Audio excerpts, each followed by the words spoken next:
Mister Rabindranath রায়, বেলুয়া নিবাসী। এনার বয়স হচ্ছে ৭৯ বছর। আর আমি সুকেশ ভট্টাচার্য। আমার সম্পর্কে উনি ফাদার ইন ল হন। 1 মে ওনার কিছু ইউরোলজিক্যাল প্রবলেমের জন্য ওনাকে আমরা ডক্টর গৌতম পিপারা স্যারের কাছে আইএলএস গোলাবাড়ি হাওড়াতে নিয়ে যায়। ওনার ইউরিন ফ্লোটা খুবই পুয়ার ছিল।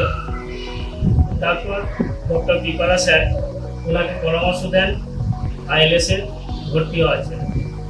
ওনাকে 15ই মে থেকে 18ই মে 2024 সালে আইএলএস হাওড়া গোলাবাড়িতে পিপারা স্যারের আন্ডারে ভর্তি করায়।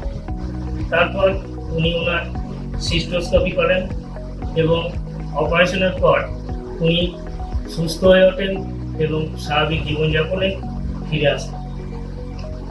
তাই আমরা বলি যে ইউরোলজিক্যাল প্রবলেম থাকলে আর কিছু ভয় পাওয়ার নেই।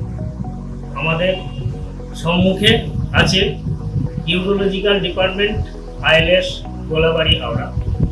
সেখানে গেলেই ইউরোলজিক্যাল প্রবলেমের সমস্যার সমাধান। আমাদের পরিবারের তরফ থেকে, পেশেন্ট মিস্টার রবীন্দ্রনাথ রায়ের তরফ থেকে আমরা আইএলএস ডিপার্টমেন্ট হাওড়াকে অসংখ্য ধন্যবাদ জানাই। কারণ ডক্টর পিপারা স্যার তিনি শুধুমাত্র দক্ষ ডক্টরই নন, তিনি হচ্ছেন এক অসাধারণ মনের ও ব্যক্তিত্বের অধিকারী। এবং সেই সঙ্গে ইউরোলজিক্যাল ডিপার্টমেন্ট, আইএলএস গোলাবাড়ি হাওড়ার সমস্ত স্টাফ নিঃস্বার্থভাবে সেবা প্রদান করে যাচ্ছেন দিনের পর দিন। তাই আমাদের পরিবার তরফ থেকে আবার অসংখ্য ধন্যবাদ urological department, ILS Golabari Howrah.